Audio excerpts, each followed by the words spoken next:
की आजादी के बाद भी आज तक सरकारें अंतिम व्यक्ति को रोटी, कपड़ा, मकान, अच्छे कपड़े और पीने के लिए पानी की व्यवस्था कराने में कामयाब नहीं हो पाई। ये इस लोकतंत्र का सबसे बड़ा फेलियर है। जो काम आजादी के 10 सालों के था, वो काम आजादी के 75 सालों के बाद भी नहीं हुआ है। इसका उदाहरण ये है कि देश के प्रधानमंत्री कहते हैं कि हम 80 करोड़ लोगों को मुफ्त में राशन देते हैं।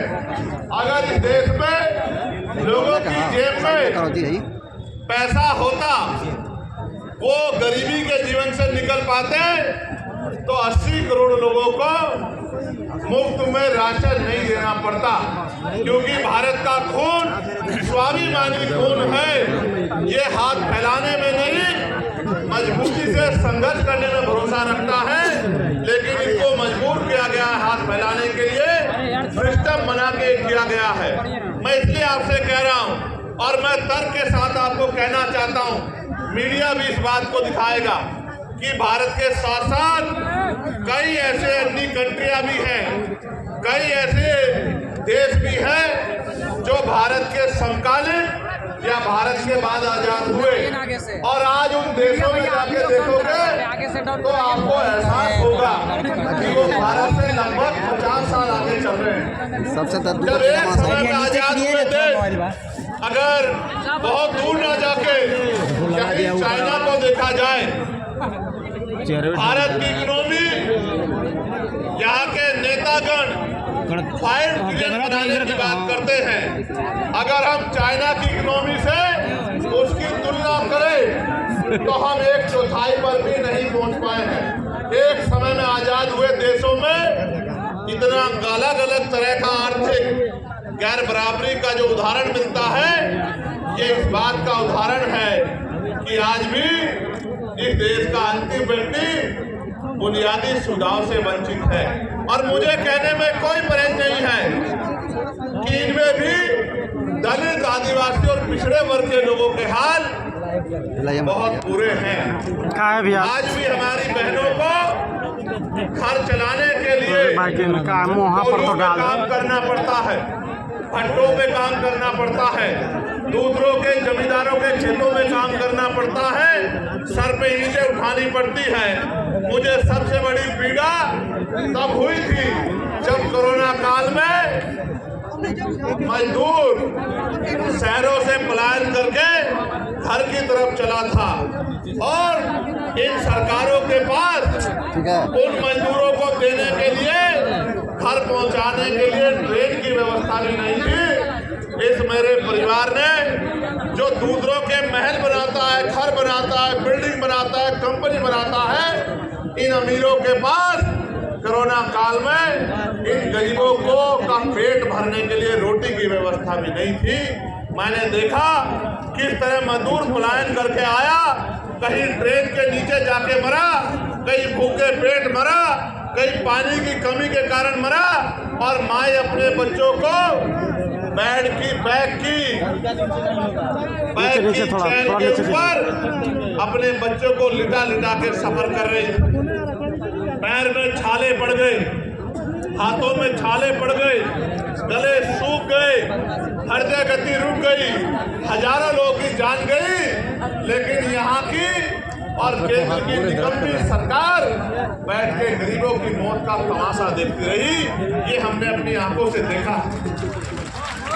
सबसे ज्यादा मजदूर अगर देश के किसी कोने में जाता है तो वो बिहार का व्यक्ति है, जो अपना पेट पालने के लिए अन्य से प्रदेशों में जाके रोजगार ढूंढने का काम करता है। ये 15 साल चली निकम्मी सरकारों की देन है, जिन सरकारों की वजह से आज भी यहाँ का पढ़ा लिखा नौजवान रोजगार नहीं पा पाता है, और माताओं बहनों को भी घर को चलाने के लिए मजदूरी करना पड़ता है। गरिमाई जीवन देने का काम भी सरकार नहीं कर पाई है। आज जब हम लोग आजादी का अमृत उत्सव मना रहे हैं, अभी पार्लियामेंट में सेंट्रल हॉल में ये कहा गया प्रधानमंत्री जी द्वारा कि 75 साल हो गए हैं कि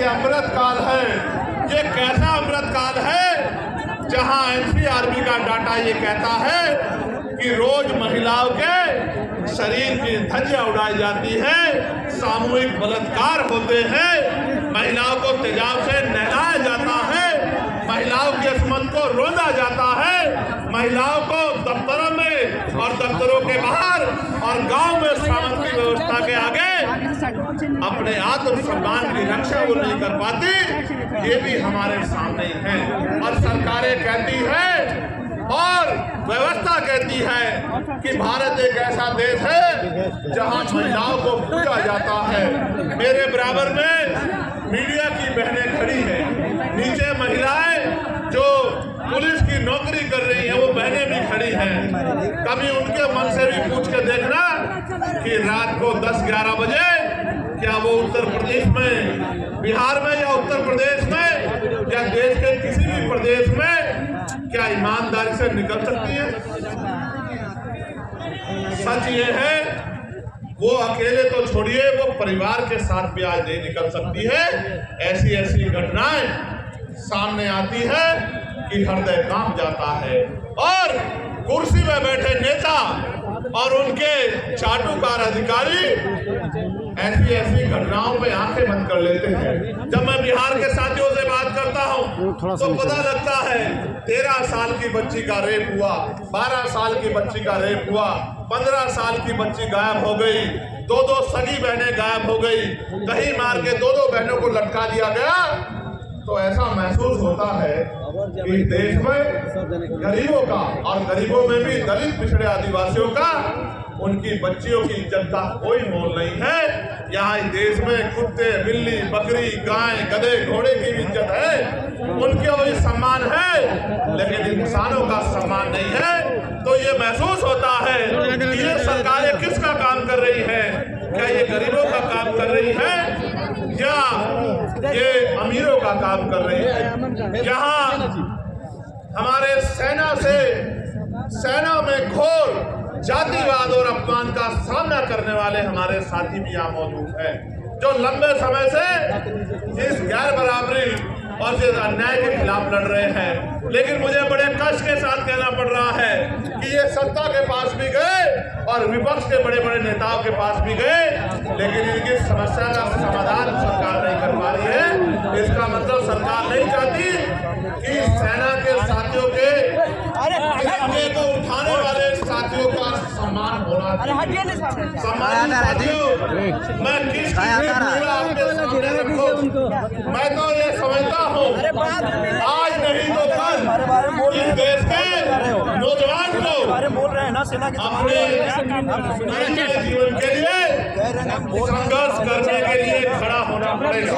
और जब तक इस देश का नौजवान और इस देश में भी बिहार का नौजवान अपने पैरों पे खड़ा होके इस जुल्म जाति, गरीबी, बेबसी, लाचारी की बेड़ियों को काटने का काम नहीं करेगा, तब तक इन सत्ता में बैठे फर्जी मसीहाओं के जरिए आपकी जिंदगी बदलने वाली नहीं। सम्मानित साथियों, आप ये जानते हैं कि हमारे संतों, गुरुओं, महान पुरुषों ने अपने बच्चों का बलिदान देकर इस देश में संविधान के रूप में एक इतनी बड़ी शक्ति हमें दी, एक जीवित ग्रंथ हमें दिया जो संविधान अंतिम व्यक्ति को भी सम्मान का जीवन दिलाने की बात करता है, जो अंतिम व्यक्ति को भी गारंटी देता है रोटी, कपड़ा, मकान की, जो महिलाओं को भी पुरुषों के बराबर मुख्य धारा में खड़े होकर सम्मान का जीवन देने की गारंटी देता है। लेकिन सम्मानित साथियों, आज जब हम आकलन करते हैं, चिंतन करते हैं, तो हमें ये महसूस होता है कि देश संविधान से नहीं चल रहा है। सत्ता में बैठे अहंकारी लोग संविधान को ताक में रख के प्रदेश को और देश को चलाने का काम कर रहे हैं। नौजवान परेशान है, किसान परेशान है, सेना का जवान परेशान है, होमगार्ड के भाई परेशान है, चौकीदार परेशान है, महिलाएं परेशान है, ममता बहनें परेशान है। और अगर कोई परेशान नहीं है तो आपके राजभवन में और आपके विधानसभा में बैठे आपके नेता जो मोटी मोटी तनख्वाह लेके अपना और अपने बच्चों का ध्यान रखते हैं, अपने बच्चों को विदेशों में पढ़ाते हैं, अपने बच्चों का इलाज प्राइवेट हॉस्पिटल में कराते हैं और गरीब जनता को जुमला बोल बोल के बेवकूफ बनाने का काम करते हैं। मैंने पार्लियामेंट में अंतिम व्यक्ति के आवाज उठाने का काम किया, चाहे होमगार्ड के भाइयों की समस्या हो, चाहे चौकीदार भाइयों की समस्या हो, चाहे आशा आंगनबाड़ी बहनों की समस्या हो, मैंने सभी के लिए लड़ने का काम किया।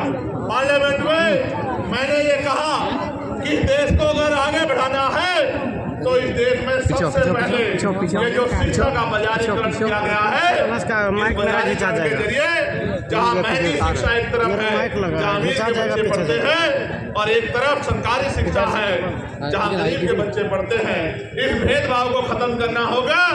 और प्रधानमंत्री, राष्ट्रपति से लेकर मुख्यमंत्री, विधायक, सांसद और क्लास 1 के अधिकारी से लेकर और क्लास के कर्मचारी तक के बच्चों का, गांव के सरपंच से लेकर और विधायक, MP सबके बच्चों का की पढ़ाई सरकारी स्कूल में होनी चाहिए। जहाँ किसान का बच्चा बैठ के पढ़ता है, जहाँ मजदूर का बच्चा बैठ के पढ़ता है, उसी टेबल पे मंत्री, विधायक, सांसद, मुख्यमंत्री, राज्यपाल का बच्चा भी पढ़ना चाहिए। तब जाकर जब DM का बच्चा उसी कुर्सी पर क्लास में बैठा होगा, जब SP का बच्चा उसी क्लास में बैठा होगा और आपके मेरे गरीब परिवार का बच्चा भी उसी क्लास में बैठा होगा, एक समान शिक्षा मिलेगी, तब जाके शिक्षा के दरवाजे परमानेंट के लिए गरीबों के लिए खुल जाएंगे और ये गरीब अमीरों को पछाड़ के अपनी गरीबी की बेड़ियां काटने का काम करेंगे। जब